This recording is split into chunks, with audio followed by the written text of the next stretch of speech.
मुलीला काही विचारायचं असेल तर विचारा.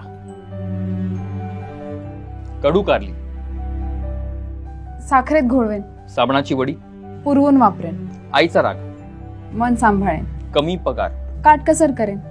हो, लक्ष्मीनारायणाचा जोडा आहे, मेड फॉर इच अदर. ते ठरायचंय अजून. मतदार यादी, हं? वोटर्स लिस्ट, कशाला हवी? नाव नोंदणी. गरजेची कुठे आहे? का मतदान करायला यादीत नाव नको? मतदान यात कुणाला इंटरेस्ट आहे? तसं असेल तर तुझ्यात तरी कोणाला इंटरेस्ट आहे? फक्त आवड नाही, विचार आणि आदर्श पण जुळायला हवेत. मतदार यादीत नाव नोंदवा आणि लोकशाहीचे खरे आदर्श बना. आपलं नाव मतदार यादीमध्ये नसल्यास विशेष संक्षिप्त पुनरीक्षण कार्यक्रमाअंतर्गत आपल्या नावाची नोंदणी करून घ्या. आपली लोकशाही अधिक बळकट करण्यासाठी स्वतःहून पुढाकार घ्या. मुख्य निवडणूक अधिकारी महाराष्ट्र राज्य यांच्यातर्फे जनहितार्थ प्रसारित.